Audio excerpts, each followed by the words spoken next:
¿Cómo les va? Bienvenidas y bienvenidos a este octavo encuentro TV Morfosis. Bienvenidos a este programa en el que estaremos debatiendo en torno al futuro y presente también de las telecomunicaciones y específicamente la televisión.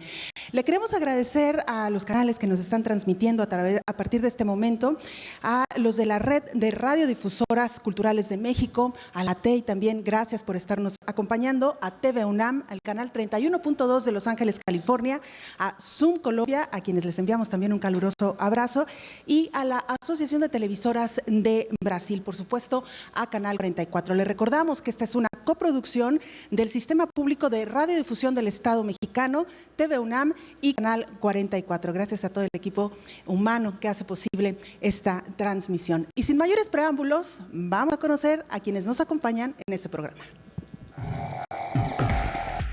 David Cuen ha sido productor en línea para distintos medios impresos como El Economista y Grupo Reforma. Actualmente es el editor de redes sociales en 27 idiomas para el Servicio Mundial de la BBC, desde donde dirige y desarrolla estrategias comunicacionales para generar productos en múltiples lenguajes. José Manuel Chumel Torres. Chumel Torres es ingeniero mecánico del Tecnológico de Chihuahua. Por más de 8 años, fue Project Manager en Arrow International de Chihuahua.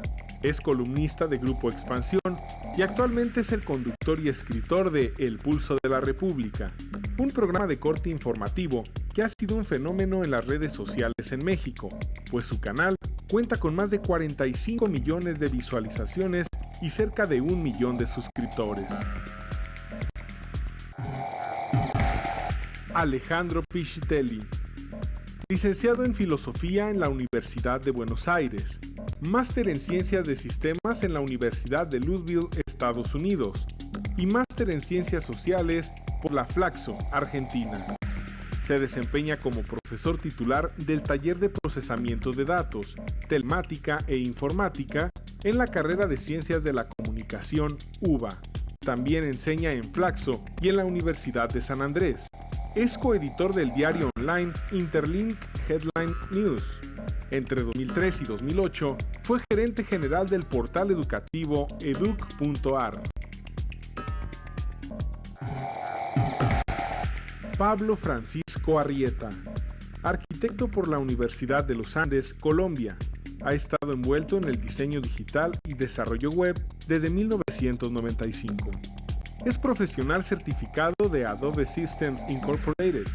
Actualmente es consultor y presentador para Apple, Wacom, Adobe y Macromedia en Latinoamérica y profesor de la Pontificia Universidad Javeriana de Colombia.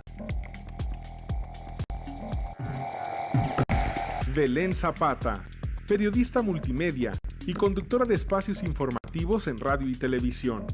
Ha realizado trabajos de investigación periodística para medios nacionales e internacionales en sus vertientes de periódico, revista, radio, televisión y web. Como enviada especial, reportera y corresponsal, sus trabajos periodísticos se han publicado en medios como CNN México, CNN en Español, Localia Televisión, de Grupo Prisa en Madrid, España, Televisión Azteca, Animal Político, Público, Hoy Milenio Jalisco, Radiorama, Grupo Promomedios, Revista Obras y Revista Entrepreneur, entre otros. Actualmente es conductora titular de la segunda emisión de Señal Informativa, noticiero que se transmite por Canal 44, Canal 31.2 de Los Ángeles, California y la Red Radio Universidad de Guadalajara. Para Belén Zapata, el periodismo es una forma de vida donde su parte favorita es la de retratar la realidad a través de las historias de la gente, del contacto con el entorno y el registro de los acontecimientos desde el lugar de los hechos. Y una vez que hemos conocido a quienes nos acompañarán este día, si les parece, vamos a conocer un poco más del tema que estaremos abordando. Interacción con los usuarios, de interlocutores en redes sociales a programadores de contenidos. La forma en la que está organizada la emisión de contenidos audiovisuales en televisión es una herencia de la era lineal del siglo XX que no refleja la multiplicidad de identidades de los usuarios actuales y en la que es complejo hablar de una forma aceptada y estandarizada por la industria para organizar la emisión de dichos contenidos. Con la masificación de Internet, ha surgido una nueva generación de productores y programadores de contenidos que obtienen ingresos a través de la monetización de sus videos y están migrando paulatinamente a formatos de gran factura, como es el caso de las webseries, que compiten abiertamente con las más costosas producciones de los canales de televisión tradicionales. En este programa discutiremos sobre el papel que juegan los usuarios en el éxito o fracaso de un proyecto audiovisual y su incidencia en la producción y programación de nuevos contenidos. Les recordamos también las formas de hacer contacto a través de las redes sociales, en Twitter, @tvmorfosis, en Facebook tvmorfosis, colocando además el hashtag tvmorfosis. Han observado también a través de las pantallas las cuentas personales de quienes hoy nos acompañan, así que esperamos una gran interacción a través de este medio. Bienvenidos a los cuatro, muchas gracias por acompañarnos. Y bueno, de alguna manera lo que comparten las cuatro personalidades que nos acompañan es esta interacción de los usuarios convertidos en productores de contenidos y productores de contenidos que ¿a dónde están migrando? David, como primera reflexión, muy buenas tardes. Gracias, Belén. Muchas gracias por invitarme. Gracias a todos y gracias a todos los que están aquí, que a final de cuentas estamos aquí por ustedes. Y redes sociales. Creo que lo primero que hay que preguntarnos es ¿qué son las redes sociales, cierto? ¿Y por qué siguen siendo tan importantes? Bueno, porque las redes sociales llegaron para quedarse. Creo que eso es lo más importante que hay que entender. Y los medios de comunicación tenemos todos que entender que esa época en la que estábamos todos en la cima de una montaña con una antenita transmitiendo a todo el mundo y la gente tenía que estar en las faldas de la montaña porque nosotros teníamos la verdad, se acabó. No hay más de eso. Ahora tenemos que hablar y en lugar de la antenita en la montaña, ahora podemos pensar en estas redes punto a punto, que seguro que todos aquí conocen, y de eso se trata. Los medios de comunicación somos parte de esas redes punto a punto, estamos interactuando con los usuarios permanentemente, estamos hablando con ellos. Todos los jóvenes ahora consumen noticias en Facebook, en Twitter, en YouTube, y consideran a todas esas plataformas como plataformas de noticias. Entonces, no tenemos más que estar pensando que todos ellos van a venir a nosotros para consumir noticias. Si los usuarios están en Facebook, si están en Twitter, si están en Instagram, donde estén, allí tenemos que ir nosotros como comunicadores y las noticias tienen que llegar a ellos. Y creo que ese es un paradigma que hay que cambiar y hay que empezar a hacerlo ya. Sin embargo, también estamos hablando de este fenómeno y me parece del fenómeno que es los usuarios produciendo y luego subiendo a la red. Y me parece que sin duda alguna tú eres un claro ejemplo de cómo este fenómeno puede alcanzar millones de visitas y millones de audiencias también. Gracias, ¿cómo están? Gracias por recibirnos acá. Sí, más que, concuerdo un poco con el punto. La cosa, por ejemplo, pasó, y es una cosa que tenemos, por ejemplo, en producción del Pulso de la República, creemos que los medios de comunicación masivos están pagando sus pecados. ¿Por qué? Porque 10 años nos dijeron que si queremos monólogo y decíamos que sí.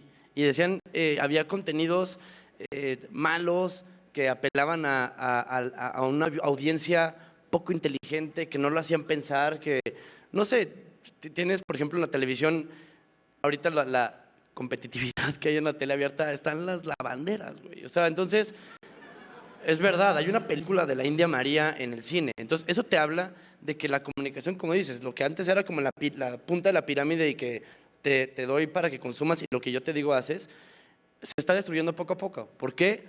Porque Internet. Y pasa no solamente que los medios de comunicación masivos tienen que repensar hacia dónde van, porque todos estos morros ya están acostumbrados a contenidos de altísima calidad. O sea, ya nadie se acerca a una tele si no es Breaking Bad, Game of Thrones, House of Cards, The Walking Dead, y es gratis y sin comerciales. Entonces, tienen un poquito que dar esa vuelta de campana hacia escuchar lo que de verdad quieren ver. Un poco el Pulso de la República lo que hace, y por lo bien que he leído, sentimos, es porque apela justamente a que no lo vemos como usuario, ¿no? O sea, a la gente que nos está viendo, sabemos que es inteligente y sabemos que le gira la piedra y al que no, pues que se actualice, ¿no? Entonces, Internet no te va a esperar y siento yo que si los medios de comunicación masivo están apenas pensando irse para allá, va a estar súper tarde, ¿no? Maestro Alejandro, por favor, una primera reflexión. Bueno, creo que el hecho de que esté esto repleto, lo estuvo en la inauguración, pero no tanto después, tiene mucho que ver con la convocatoria de nuestro querido Chumel Torres. Y esa capacidad de convocatoria personal, presencial acá, ¿no? Está ligado un poco a las mutaciones de la televisión. La televisión tiene 60 años en el mundo y ha pasado por 3 fases. La primera fase fue la fase de la paleotelevisión, que eran los canales únicos, canales estatales básicamente. Y eso duró 30, 40 años. Después, hace 25 años, apareció la neotelevisión. MTV, CNN, los cables, una audiencia más fragmentada, una audiencia más especializada. Y hace muy, muy poquito tiempo apareció esto que podemos llamar la post-televisión o la hipertelevisión o la metatelevisión. Y que tiene que ver con un cambio no solamente en la ecología de los medios, que lo es, sino con algo mucho más profundo, que es la desaparición del libro, de la imprenta y de Gutenberg como el organizador de todos los contenidos y el organizador de toda la información. A medida que fue mutando la televisión, que fue pasando de paleo a neo a hiper, lo que hemos visto es la desaparición de la parrilla, hemos visto la aparición de la autoprogramación, vemos el ejemplo de Netflix, donde uno es su director de programación, vemos los canales de YouTube, y un dato que es de ayer, Hace 2 años, en diciembre del 2012, se pasó la barrera de un video que fuera visto por más de 1.000 millones de personas. Fue Gangnam Style, hace 2 años. Y ayer YouTube tuvo que resetear el contador de visitas porque ayer se pasaron los 2.105 millones de visitas de Gangnam Style. Y el contador estaba paralizado en 2.100 millones. Hubo que resetearlo. Entonces estamos viendo fenómenos elefantiásicos, fenómenos impresionantes. El dato más significativo del crecimiento de Internet lo mencionó la gente de Sony ayer. Se suben en este momento en YouTube 100 horas por minuto. 100 horas por minuto. Y hace mucho tiempo que YouTube almacena más información que las 3 cadenas principales de Estados Unidos generadas durante 60 años. Esto es una mutación epocal, la imprenta es barrida, los formatos son cambiados, vemos formatos como los de Vimeo que son ahora de 6 segundos. Realmente estamos en un tsunami parecido a la película Interstellar, que creían que veían montañas y que era un tsunami que estaba barriendo absolutamente todo. Pablo, una primera reflexión, por favor. Bueno, siguiendo con lo que dice Alejandro, pues sí, hemos pasado de la época de la parrilla a la época del barbecue en casa, en donde yo puedo hacer las cosas. Y me parece que lo interesante que está empezando a pasar es que la brecha que se está abriendo no es entre ricos y pobres, viejos y jóvenes, sino entre creadores y consumidores. Pero para los que estaban despiertos en 1980, eso fue lo que dijo Flynn en Tron. Tron, cuando él define cómo iba a ser el mundo, él dice, se va a dividir en 2, programadores y programados. Y en este momento eso es lo que está pasando. Yo a los 8 años decidí ser programador, no sé ustedes, pero están a tiempo. Muchas gracias, Pablo. Y en ese sentido, pues no necesariamente los programadores o los creadores de contenidos se están formando en las escuelas. A veces son los mismos usuarios los que nos están aportando todos estos contenidos. Yo te quisiera preguntar, David, en el caso de la BBC, con sus millones de seguidores, sus millones de usuarios también, ¿cómo es esta comunicación y qué tanto se está tomando en cuenta también los contenidos que los mismos usuarios les están aportando a medios tan importantes como la BBC? Claro, evidentemente lo primero es que todos los números que acabamos de mostrar indican que las redes sociales están ahí y tienen una fuerza tremenda. Entonces, a mí no hay nada que me haga más que alguien que llegue y me diga, vamos a hacer este contenido, este programa de televisión, no sé qué, y después de meses de planeación llegan y dicen, oye, ¿qué hacemos en social media? Porque hay que tirar algo en social media. Eso es no entender lo que está pasando. Eso tendríamos que haberlo discutido y descubierto desde el principio de la planeación. Ahora, nosotros estamos tratando de hacer cosas diferentes, cosas que funcionen en celulares, cosas que funcionen para jóvenes, porque además una cosa que es muy importante es que en las redes sociales uno encuentra historias maravillosas, ¿no? Hablando específicamente de medios de noticias, muchos siguen la misma agenda, uno tras otro, todos siguen lo que las agencias de noticias están diciendo, se levantan, ven qué dijo el competidor, lo tratan de repetir, y muy poca gente va a las redes sociales a descubrir historias, porque también se puede hacer periodismo a través de las redes sociales. Entonces, por ponerte un ejemplo, una cosa que es muy popular es Instagram, ¿cierto? Y los videos en Instagram duran 15 segundos, y nosotros empezamos a experimentar, y ahora creo que son 10 o 12 idiomas en los que tenemos videos de Instagram. Y como de hecho esta es una reunión que es audiovisual y debería ser más visual que nosotros hablando a lo mejor, quisiera mostrarles un par de esos videos de los que hacemos en Instagram que duran 15 segundos a ver qué piensan. A ver si los tenemos por ahí.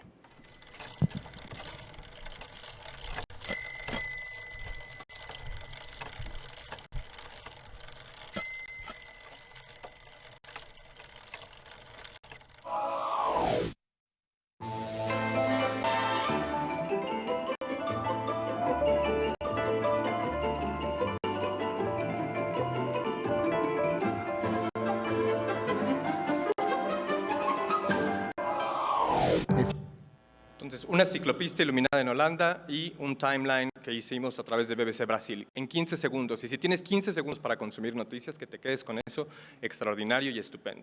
Otra cosa que hacemos es mirar cómo reaccionan redes sociales a lo que está pasando en el mundo. Entonces, tenemos un programa, un contenido que se llama BBC Trending, que lo tenemos en inglés, en árabe y en español. Y creo que también les podemos mostrar rápidamente un video de cómo reaccionaron las redes sociales cuando Obama anunció el decreto para la reforma migratoria. Been in America for more than 5 years. If you have children who are American citizens or legal residents, if you register, pass a criminal background check, and you're willing to pay your fair share of taxes, you'll be able to apply to stay in this country temporarily without fear of deportation. God bless you. And God bless this country we love.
Entonces, es otra manera de contar la historia, ¿cierto? Reaccionando a lo que hacen las redes sociales. Y ya por último, ya me callo y no les muestro nada más, es BBC Mundo, a partir de hecho de un video de YouTube de esta chica colombiana que le enseña a los colombianos a hablar colombiano, porque es de una región específica de Colombia.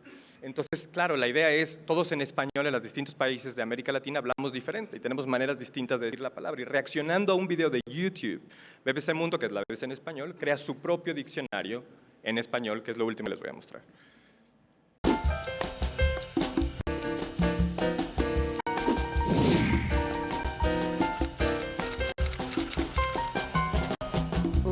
Diríamos, uy, qué desmadre. Se armó la runga o se descachimbó todo esto. Yo creo que la forma más común de decirlo sería se armó un lío. Se armó un quilombo.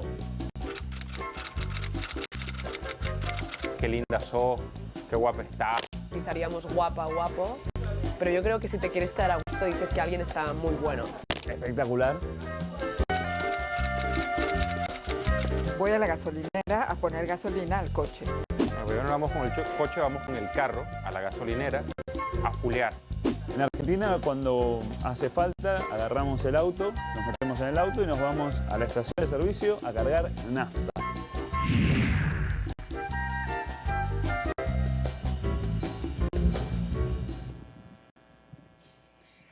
Bueno, estamos viendo contenidos para el llamado online y me das pie, David, para preguntarle a Chumel en ese sentido. ¿Cómo es que tú decides precisamente hacer un producto para la red? Pero además, aquí se ha hablado muchísimo de contenidos creativos. ¿Basta solo ser creativo para tener este éxito en la red? ¿O qué otros parámetros, qué otros elementos te han servido a ti? Cuéntanos, por favor. Sí, pero ser creativo de verdad.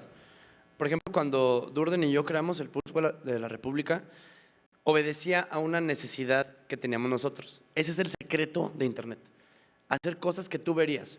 Yo, por ejemplo, estaba enamorado de los contenidos de Jon Stewart, de Colbert Report, etc. Y en su momento había grandes programas, digo, están muy chavos ustedes para acordarse, pero había un Barriendo la Noticia con Héctor Lechuga en los 80s que era buenísimo. Había un Broso que era espectacular antes de que pusieran modelos encueradas atrás. Había un Wiri Wiri entrevistando al subcomandante Marcos y era espectacular. México tiene una gran historia de cinismo político y de repente, ¡pum!, Televisa y se acabó. Y entonces, Durden y yo tenemos como anhelo de ver un Colbert mexicano, un Stewart mexicano, y la parte padre es que somos el vivo ejemplo de lo que estoy diciendo. Yo el programa se lo piché a CNN. El Pulso de la República iba a salir en CNN y duraron 4 meses en producirnos el piloto. Dije, fuck it, güey, YouTube. Bueno, dije, no sé cómo se diga en otro idioma. Puedo salir en BBC Mundo. Y la parte padre fue esa, o sea que decidimos, pues, decirle que no a CNN, muchas gracias porque tienes un chorro sin producir mi contenido. Después intenté vender el Pulso de la República a un periódico en 8,000 pesos mensuales. Y me dijeron, sí, pero no está tan bien. Entonces dije, ya, güey, a la fregada, no ganemos nada de dinero. Y eso es justamente lo que pasa con las empresas viejas y las empresas nuevas. Las empresas nuevas no tenemos miedo a no ganar dinero. Las empresas viejas quieren hacer un Vine y que les dé $10,000. No va a pasar, güey. Lo que pasa con las nuevas empresas, con los nuevos contenidos que se están creando, es que los morros no tienen miedo a hacer una producción a las 10 de la noche en su casa. Y la mejor idea gana. Ahorita, por ejemplo, en un canal que conocí a los dudes hace como unos 6 meses, se llaman Enchufe TV. Son unos güeyes de Ecuador, güey. En Ecuador lo más importante que ha pasado es el Ecuador, güey. Y entonces, estos güeyes tienen un programa que se llama Enchufe TV y tienen 70 millones de views al mes. Estás hablando de La Voz México 4 veces y son 10 chavos, güey. Están generando ahorita una cantidad de share, de views. Todas las televisoras están que babean. Pero ¿qué pasa? Tienen una gran idea y apelan a un mercado. Y ahorita, cuando salió, por ejemplo, y nos pasó bien chido, porque cuando salió el Pulso de la República, hubo, no me acuerdo qué televisora, sacó tres noticieros igualitos y ni uno le pega. ¿Por qué?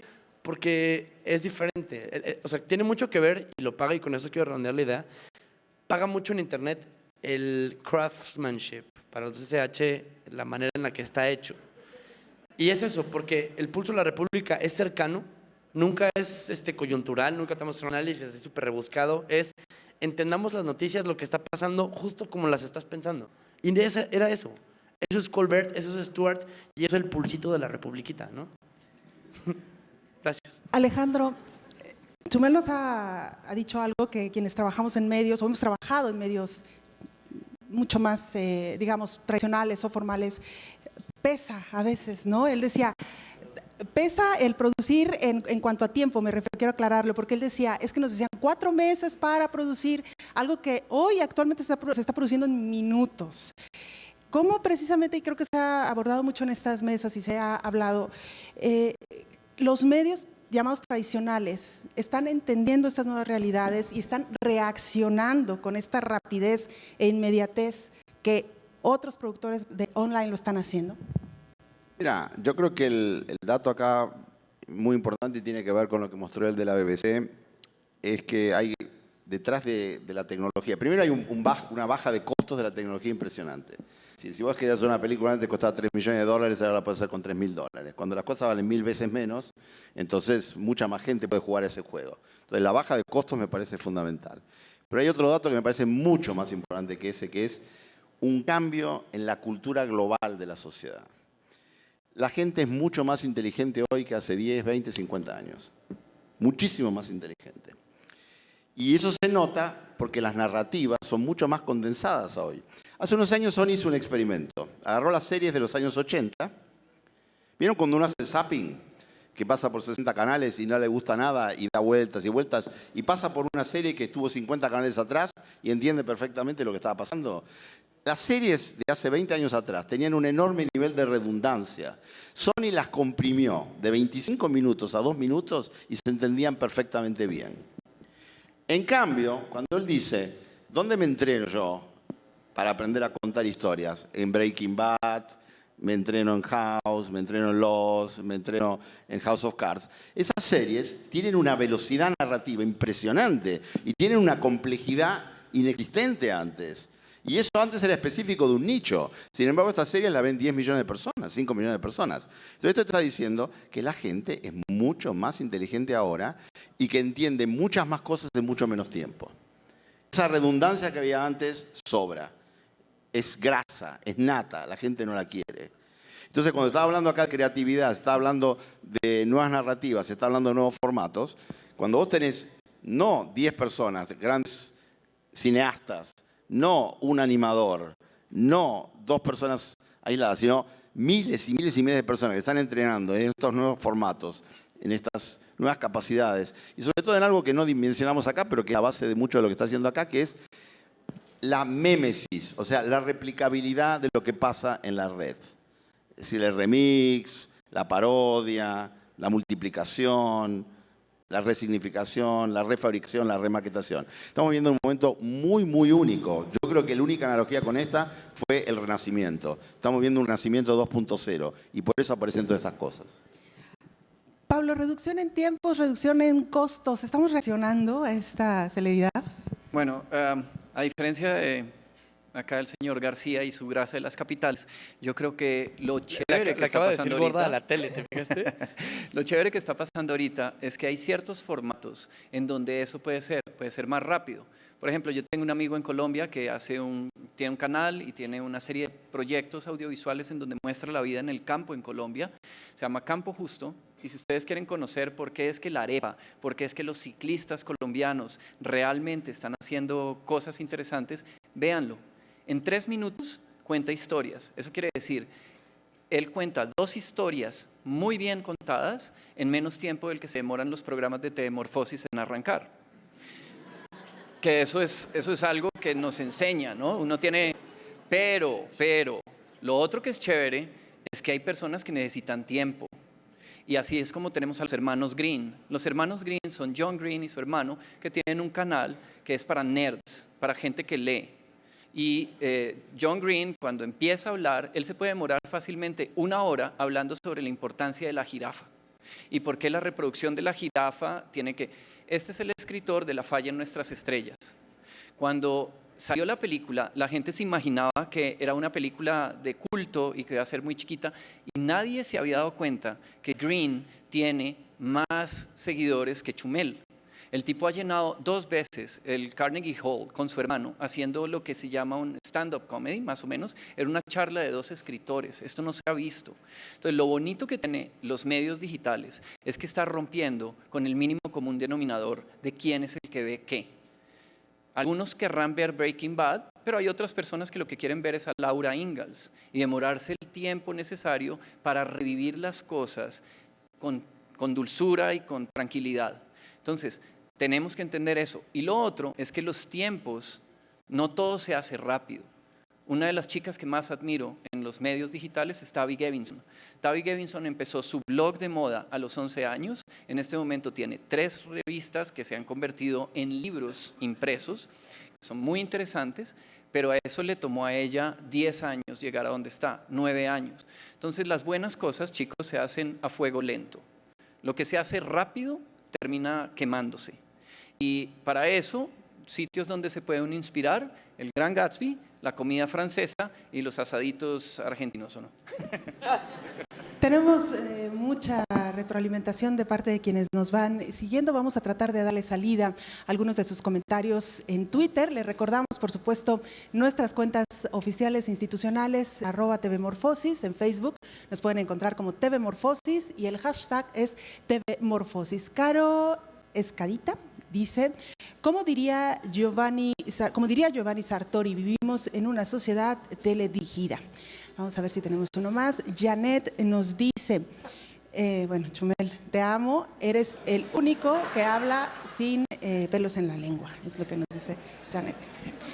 Gracias, Janel, 7498692.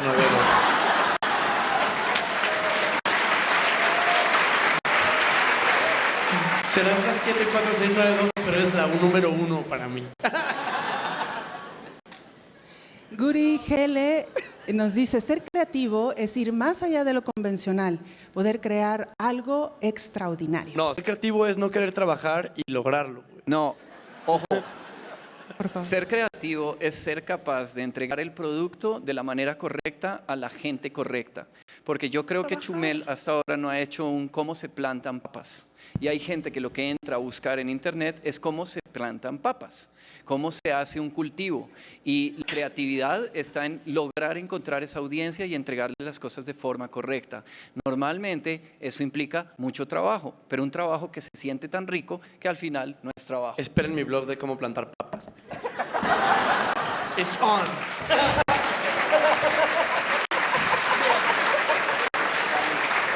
Chance accepted. Gloria Smith, bueno, ya pasamos a otro comentario más antes de continuar con esta charla. También estamos en Instagram por si ustedes quieren compartir sus fotografías. Veo por ahí muchas cámaras. Si nos quieren compartir también sus instantáneas, con gusto las estaremos transmitiendo. Lord nos dice... Chumel, has dado en el clavo. De nada sirve el equipo más moderno si produces contenidos como hace 30 años. Innovar o morir, es lo que nos dice Lord Corp. Janet nos dice, las empresas viejas buscan siempre ganar. Las empresas nuevas buscamos calidad. ¿Alguien tiene un comentario? Hay una cosa que es divertida. En este momento, una empresa vieja es una empresa que lleva 5 años. A mí me impresionó que en un periódico de negocios de Colombia que se llama Portafolio mostraron a los grandes empresarios de Colombia y mostraron gente que llevaba empresas de 50 años para atrás. Pero lo interesante es que estaba el creador de Group Shark y Group Shark hace 6 años no existía. De hecho, Group Shark ya no existe porque lo declararon ilegal. Entonces, la velocidad a la que están cambiando las cosas es terrible. No sabemos cuál es ese término de empresas viejas, empresas establecidas de pronto, y pues ahí es donde tenemos que empezar a mirar cómo nos mantenemos continuamente en contacto con nuestra audiencia. Sí, no, David. Bueno, yo creo que eso es bien importante y los dos dijeron cosas que son muy interesantes. Una es, tienes que estar innovando constantemente y si te toma 4 meses lanzar un producto para probarlo, entonces algo está pasando mal. Porque tienes internet, tienes YouTube, tienes un montón de lugares en los que puedes probar cosas antes de hacer la realidad.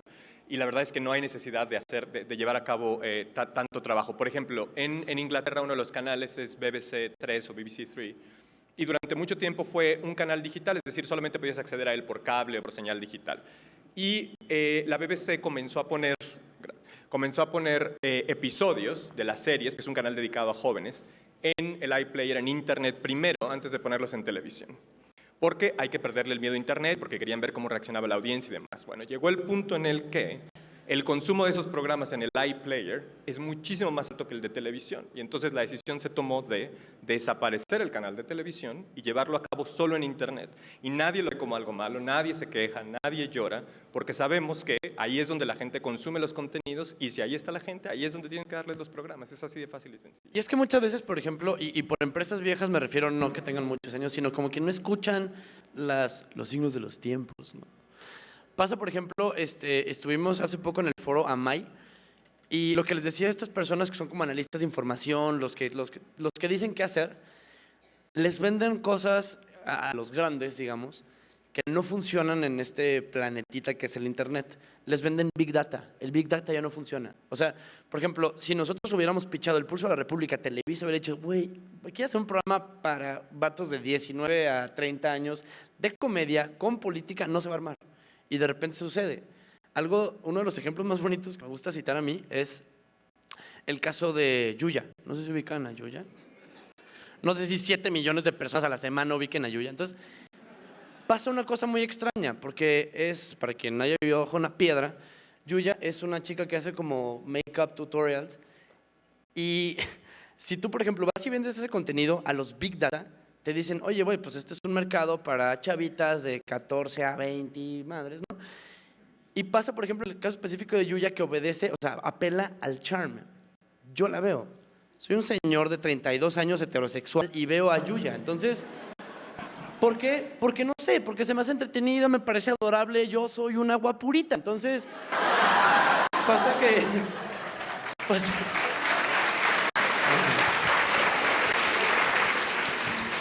y pasa eso, o sea, pasa eso, si las empresas quieren cambiar, tienen que empezar a escuchar, tiene que ver un contenido y quitarse los filtros del no va a funcionar. Porque es una chavita que se está maquillando en su cuarto y de repente acaba de llegar a los 7 millones de suscriptores. Esa chavita levanta alrededor de 12 millones a la semana. O sea, es hoy, pero en padre, ¿no? Entonces, siento que hay que ver un poco la estadística y hay que irse mucho más al corazón de los proyectos. House of Cards. Pablo. Hay una cosa interesante que ha pasado con esas empresas que uno dice, no, son pterodáctilos y no cambian. La película más taquillera que ha hecho Disney se llama Frozen. Y por primera vez los estudios Disney dejaron de fregar a las personas que montaban contenido remezclando canciones de Frozen, haciendo parodias. Y lo que terminó ocurriendo es que más gente la ve. De hecho, lo que hizo Disney fue muy inteligente porque en vez de ir en contra de los usuarios, lo que terminaron haciendo fue comprando los canales en YouTube donde la gente monta el contenido.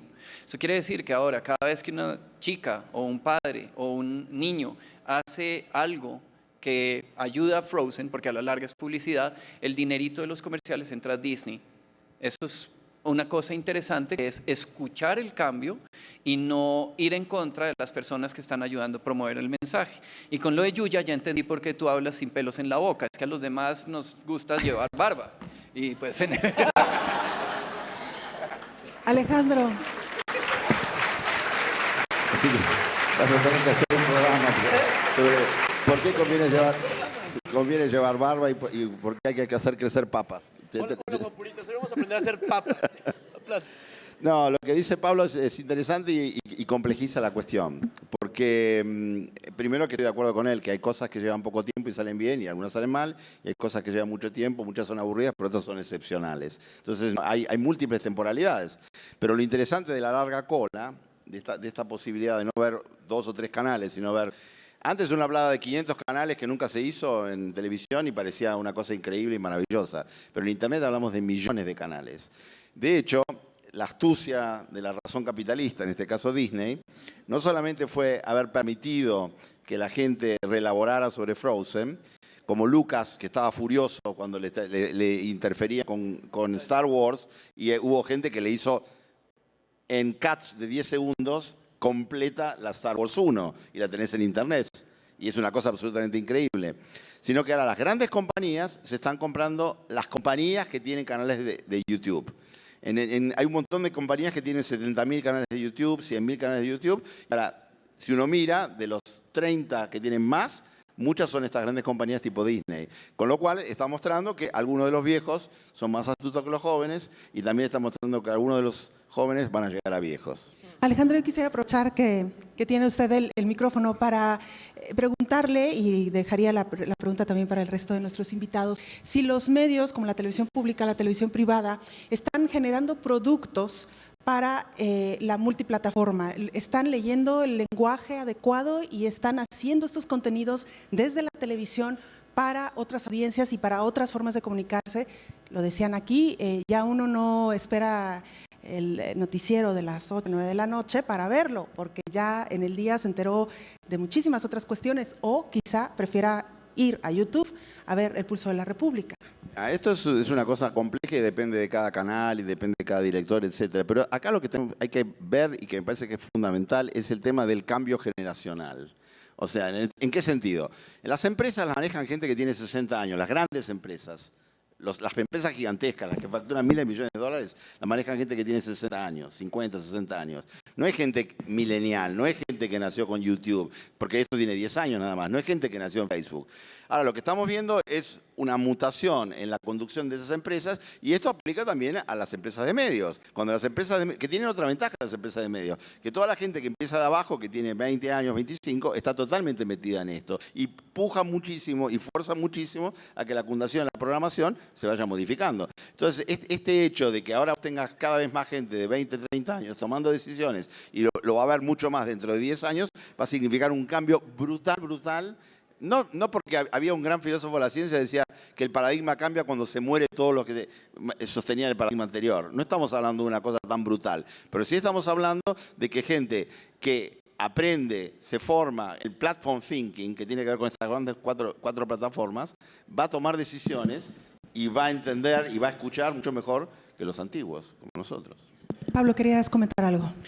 Hay una serie de ejemplos. A mí me encantan los dibujos, los los monos, o sea, medio monero soy yo, y los cómics yo creo que han entendido muy bien cómo funciona esto. Y es otro ejemplo de cómo las cosas toman tiempo. Stan Lee tuvo que vivir casi 80 años para ver sus personajes realmente apreciados en todas partes. Pero lo que ocurre con los cómics y lo que ocurre con esta narración es que yo puedo leerme una historieta independiente, o puedo entrar a una sala de cine y ver una película, o puedo ir a la televisión y ver el capítulo, o puedo disfrazar a mi hijo, y todo esto empieza a sumar. El multiplataforma es una narración distinta. ¿Es nuevo? No, ya lo hacía la iglesia. Si yo quiero, voy a la misa, me leo el libro, si no, oigo la sinfonía de Bach, y si no, veo los cuadros de Giotto, en donde está la misma historia contada de formas distintas. Entonces ahora lo que tenemos es la posibilidad de hacer este tipo de narraciones. Es interesante que para que existiera el programa en YouTube de Chumel, él se basa en Colbert, que Colbert viene de la industria de la televisión tradicional. Siempre hay alguien en el que yo miro algo y digo, hacia allá quiero ir. Entonces acá lo importante es mantener la ruta, y la ruta la tienen periódicos como por ejemplo el New York Times, o la ruta la tiene la BBC de Londres, que hace mucho tiempo se dio cuenta que la radio pirata, esas radios que se ubicaban en océanos intercontinentales, eran tipos súper chéveres. Bajaron a los piratas de esos radios y les dijeron, oiga, ¿y por qué no vienen a trabajar con nosotros? Y crearon BBC One. Un gobierno o una empresa inteligente entiende que la piratería es una forma distinta de hacer las cosas, y que estos tipos que están haciendo cosas raras pueden ayudar. Más reciente, Moby hacía lo mismo, hacía radio independiente. Y el Guardian. Yo creo que para todos no es un secreto lo que hizo el Guardian, que en su época lo hizo el Washington Post con Nixon, y en este momento de lo que estamos hablando es de periodistas que están en Brasil dando noticias, y los protagonistas de las noticias se tienen que refugiar en Rusia porque temen por la libertad de su expresión, que uno dice, pero ¿qué es este mundo? Esto es el mundo de bizarro. Por eso lean cómics para entender el mundo. David, ¿querías comentar Sí, algo? hablando un poco de lo que decía Pablo antes y de cómo puedes aprovechar el contenido que los usuarios hacen en lugar de perseguirlos, uno de los mejores ejemplos, que además no solo porque es de la BBC, sino es uno de mis programas favoritos, que es Doctor Who, que es esta serie de ciencia ficción de Londres. Una de las cosas más extraordinarias que ocurrieron durante el verano antes de que empezara esta nueva serie fue que un fan se creó el intro, él, y lo puso en YouTube, completamente diferente. Y lo que hizo el equipo de producción de Doctor Who fue invitarlo al set, tomarlo, y el nuevo intro de Doctor Who está basado completamente en lo que este chavo creó en YouTube. Y eso es simplemente aprovechar toda esa creatividad de la que tanto estábamos hablando antes y llevarla a un producto oficial. Igual en Estados Unidos Doctor Who creció porque la gente tomaba los GIFs animados del programa de televisión y los ponía en Tumblr, y en lugar de perseguirlos, la misma BBC está tuiteando lo que ellos están poniendo en Tumblr. Entonces creo que eso es importante. Ahora, cuando hablábamos de multiplataformas y demás, la BBC, y no hay que olvidarlo, es televisión pública. Entonces estamos financiados por un impuesto que paga cada ciudadano cada año, y eso es lo que financia a la BBC y a todos los idiomas de la BBC, incluyendo español. Y la idea es que el valor para la persona es tener televisión pública, independiente e imparcial. Cuando pensamos en televisión pública, pensamos en esos valores, en entretener, en informar, en ser imparcial y en ser transparentes, pero jamás estamos pensando, somos televisión pública, entonces no podemos hacer este contenido. Nadie está pensando eso por su cabeza. Estamos pensando en contenido, en hacer buen contenido, sea en radio, en televisión o en lo que sea, ¿no? Chumel, ¿querías agregar algo? Antes, si me permites, bueno, de decirle que estamos casi llegando a la recta final, entonces vamos a entrar en un periodo de conclusiones. Tenía por ahí una pregunta que es de Corona Rogelio y que seguramente tal vez te quede muy bien a ti, Chumel. ¿Cómo puedo hacer dinero en YouTube? Es neta, acabo de decir que no nos importa hacer dinero a las nuevas empresas. No hagas nada. Si quieres hacer dinero en YouTube, no hagas nada, güey. Haz un contenido que a ti te guste y que te entretiene, y después bien lo varo, güey. YouTube te paga por vistas y luego consigues patrocinios y ganas muy buen dinero. Pero sí, si estás enfocado en eso, no va a funcionar. Como redondeando la idea de los otros tres compañeros, me gusta que a las empresas viejitas se le está quitando el viejito renegón.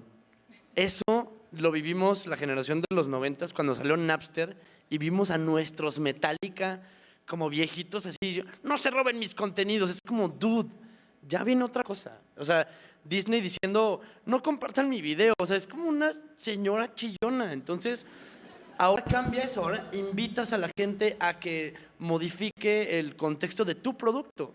Pasaba con el caso de George Lucas, por ejemplo. Hay un chico que se llama Rocket Jump y tiene un canal que es espectacular japonés. Entonces, lo que hizo este dude, digo, se los platico en friega, se mete a todos los videos meme, es una pistola para el rollo de la edición y no sé, y se mete a todos los videos meme y cambia la historia, él solo. Es, por ejemplo, como si yo hiciera un video de Edgar se cae y me meto yo y no se cae.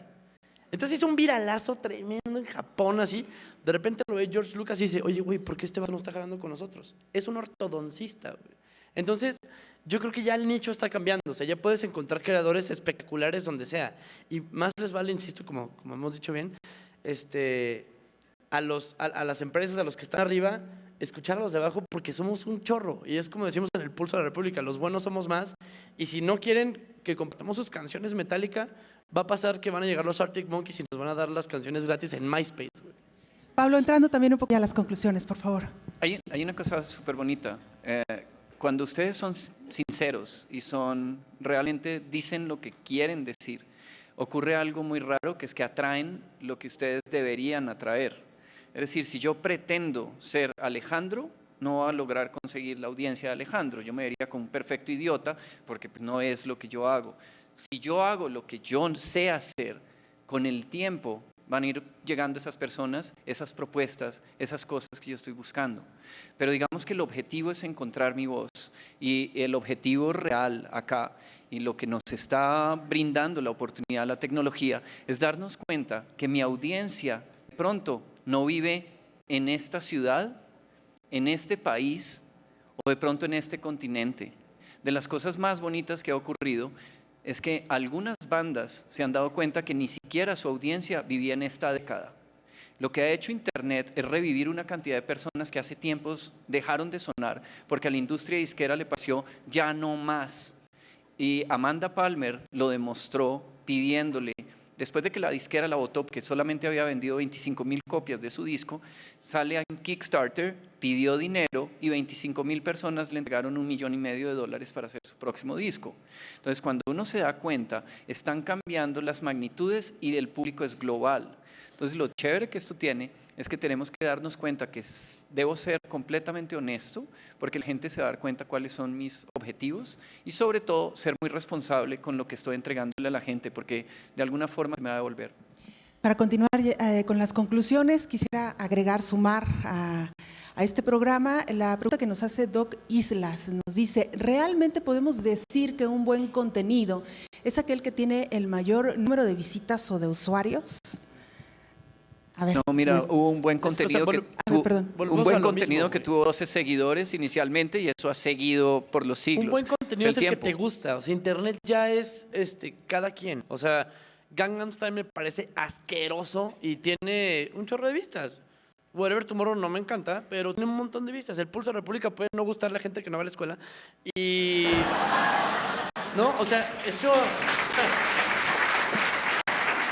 Entonces, o sea, ya se acabó la época en la que todos competían por el primer lugar. Cada quien tiene su gente, cada quien hace lo que puede. Ya no es como de, ¿quién es el mejor contenido? No me importa siquiera. O sea, es como decir, ¿qué está mejor? ¿House of Cards o Game of Thrones? Puta, no sé, ¿sabes cómo? Pero es, simplemente disfruto mucho los dos. Fuck you. Maestro Alejandro. No, creo que han salido un montón de cosas súper interesantes, y cuando Pablo hablaba de esta deslocalización en el tiempo y en el espacio de las audiencias, eso está tremendamente ligado a YouTube. Cuando uno dice, bueno, ¿vieron que tengo que elegir una plataforma? ¿Cuál es la que cambió más el mundo? ¿Qué fue Google? ¿Fue Facebook? Yo creo que fue YouTube. Y fue YouTube porque YouTube lo que hizo fue amplificar la memoria de la humanidad. Si vos pensás que la gente está poniendo todo lo que tenía grabado en sus cintas, todo lo que tenía en sus casas, todo lo que había grabado por acá, por allá, está todo en YouTube. Que es, como se decía ayer, ¿no? Puede ser un chorro indigesto o puede ser una cosa absolutamente exquisita. Y el permitirte accederte a eso desde cualquier lugar del mundo, remixarlo, reformatearlo, profesionalizarlo, mejorarlo, la memoria de la humanidad se amplificó de una forma absolutamente impresionante. O sea, yo creo que YouTube es la divisoria. Antes decíamos, antes de Cristo, después de Cristo, ahora tenemos que decir, antes de YouTube, después de YouTube.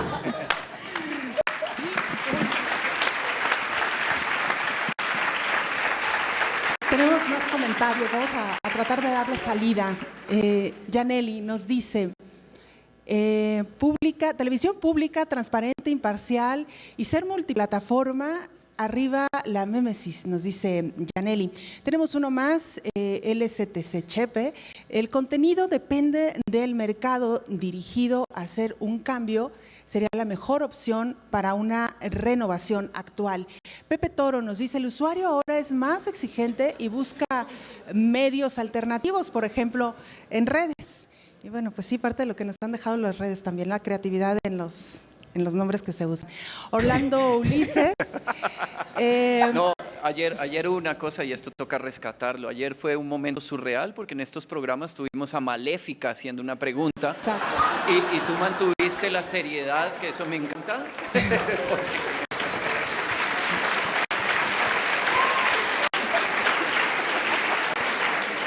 Tenemos más comentarios.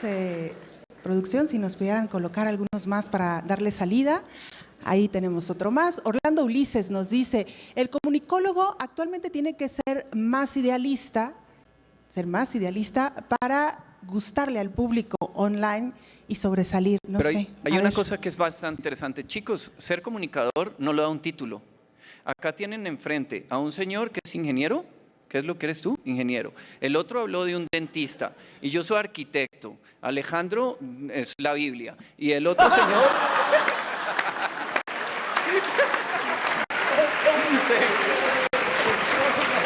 O sea, con Alejandro nos toca entender que él estuvo presente cuando Moisés bajó con los tablas. Pero en el caso tuyo, ¿tú qué profesión? Politólogo. Entonces, ojo, ustedes están enfrentando un mundo en el cual el que comunica es el que comunica. Y el que se queda esperando la nota o entregando el trabajo, se durmió. Ustedes ya tienen la edad para cambiar el mundo. Y si no creen que cambian el mundo, pues pongámonos en fila para llorar. Porque realmente sí hay oportunidades si uno las empieza a pensar. Y ¡Sálvanos, no es por el Moisés! ¡Guía al pueblo! Ojo, ojo.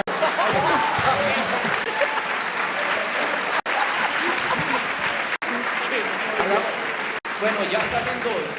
La primera propuesta de este programa es que tú vas a hacer un programa sobre cómo se siembran papas. Eso ya está claro.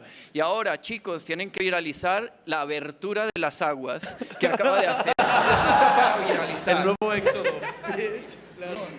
Genio. Éxodo 2.0. David, Chumel, yo quisiera que hicieran algún comentario sobre esta cuestión de ser idealistas. ¿Tenemos que ser más idealistas? Hay una cosa que no logro que entiendan. Él agrega gustarle a la gente. No es gustarle a la gente, es crear un contenido que te guste a ti.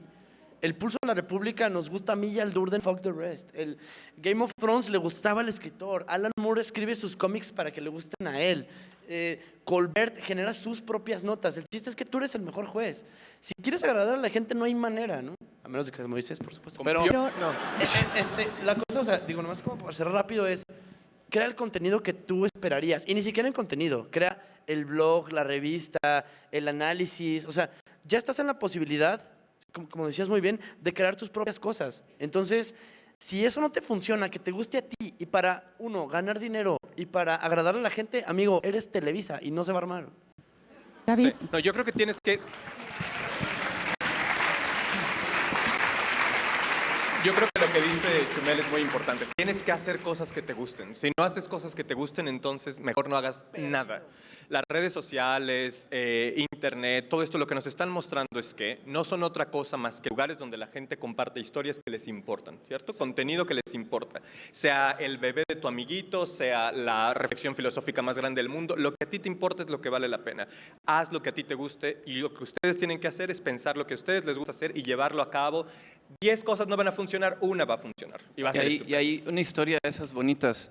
Imagínense que había un manco que quería ser gobernador de Cartagena, porque estaba tan desesperado con España que le pidió al gobierno, mándeme allá, que eso se parece ser más chévere, Cartagena, Colombia. No lo mandaron al pobre tipo. Así es que él se sentó a escribir y nos regaló a un tipo que se monta en un caballo a combatir los gigantes, que son en realidad molinos de viento. El Quijote somos todos cuando empezamos a ser idealistas. Y ustedes tienen más de 43 motivos para seguir adelante y pelear por este país, ¿ok? Así es que cuando empiecen a darse cuenta, se van a dar cuenta que Cervantes fue el primer youtuber y por eso los gringos tuvieron que crear a Shakespeare. Maestro Alejandro.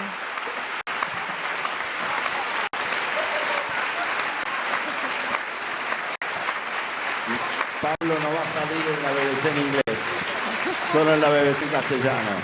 No, un dato que acompaña mucho lo que dice Pablo, que tiene que ver con esta proliferación de medios, ¿no? Y la insistencia en YouTube.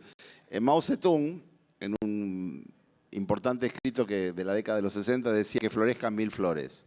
Y lo que tenemos ahora, gracias a la tecnología, han florecido millones de medios.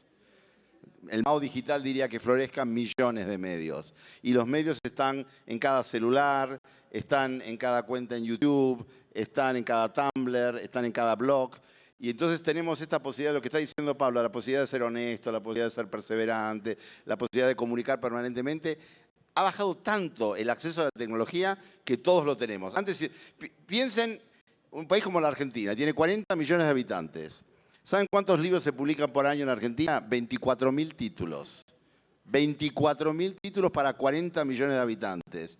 Y sin embargo, está lleno de blogs o de espacios que tienen millones de lectores, millones de suscriptores. O sea, lo que ha bajado en forma brutal es la exclusividad del modo de producción. Lo digital lo que ha permitido es la apropiación y la reinvención del modo de producción.